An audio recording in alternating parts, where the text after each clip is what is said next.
When you think of Rich Hill, the first thing that probably comes to mind is the deuce, the hammer, Uncle Charlie. Okay, you get it.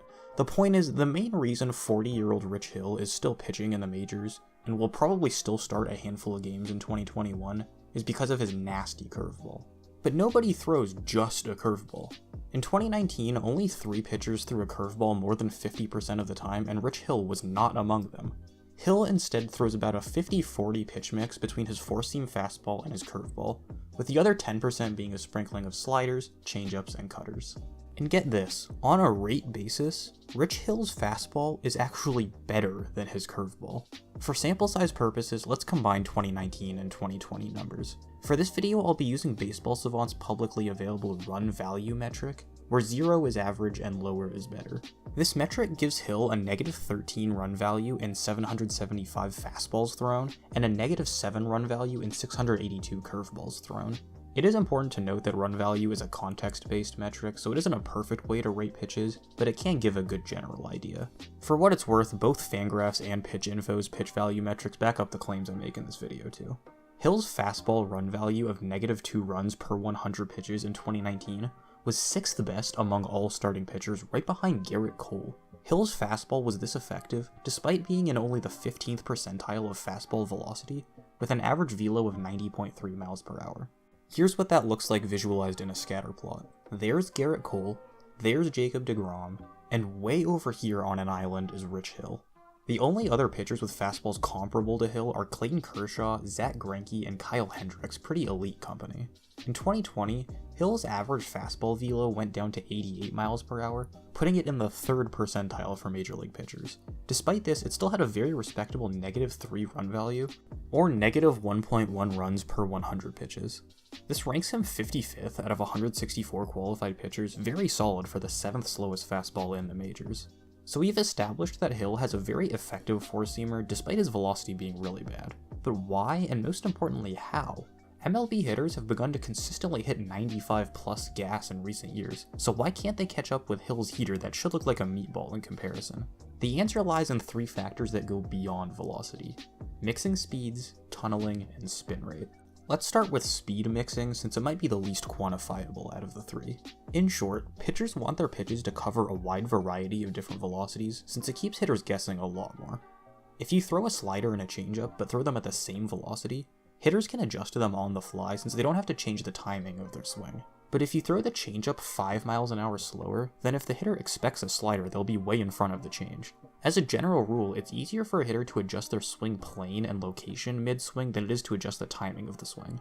Rich Hill's fastball, despite averaging just 88 miles an hour, is paired with a curve that averages 73 miles an hour, about 5 ticks slower than league average. Since Hill's curve is so sweeping and he throws it so often, if a hitter sits on Hill's curveball, he's going to get blown away by the fastball. Even if it's just 88 miles an hour, the difference in velocity is so drastic that hitters have trouble adjusting in time.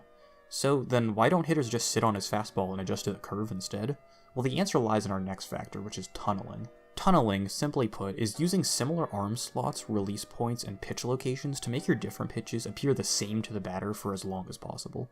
I firmly believe in the saying that hitting a baseball is the hardest thing to do in sports, and I think this graphic does a good job explaining why. If a pitcher can disguise what pitch is coming into this 125 millisecond reaction window, it makes it that much harder for a hitter to make contact. Rich Hill throws all his pitches from a variety of arm slots, so batters can't tell what's coming based on his arm angle. Here's an overlay of Hill's fastball and curve. You can see the curve and fastball look the same for longer than you'd think given his curve's insane movement. So although Hill only has 2 pitches, he tunnels them well and can throw them from different arm slots to give them different appearances. We can also look at pitch heat maps to see how his fastball locations help him tunnel the pitch with his curve. Hill's most common fastball location is high and on his arm side, which is consistent with the trajectory of his curveball before it breaks, making it even harder for hitters to figure out what pitch is coming until it's too late. The final and maybe most important reason Rich Hill's fastball has been great is that despite the low velocity, the pitch has always had an elite spin rate. Every year from 2016 to 2019, it ranked in the 90th or higher percentile for fastball spin rates. What this means is that Hill's fastball has exceptional movement, especially when you consider how little velocity it has. The pitch's 1.8 inches of vertical movement and 3.8 inches of horizontal movement were both in the top 10% of the league in 2020. This means the pitch has a lot of perceived rise, making it ideal for inducing weak pop-ups. This is backed up by the StatCast numbers, where in 2019, Hill was in the 91st percentile for exit velocity and 98th percentile barrel percentage, and his fastball's 24-degree average launch angle against was well above league average. His fastball also had a 94% spin efficiency, meaning 94% of its spin rate was converted into actual movement, which is in the top 20% in baseball. Hill's high spin rate on his fastball almost offsets the low velocity since it makes him so good at inducing soft contact, and has almost the polar opposite movement as his curveball, making both pitches all the more effective. So why is 40-year-old Rich Hill's fastball, that has one of the worst velocities of any pitcher in the majors, so effective? To sum it all up, the fastball throws batters off balance by effectively mixing speeds with his signature curveball. It tunnels effectively with said curveball, meaning hitters don't pick it up well and they perceive it as much faster than it actually is. And finally, its elite spin rate and spin efficiency gives it great vertical movement, which helps induce a lot of soft contact and miss more bats than you'd expect. Rich Hill proves that you don't need to be a fireballer to have a successful fastball in the majors. Not only is it an effective pitch on its own, but it's also the perfect complementary pitch to his signature curveball.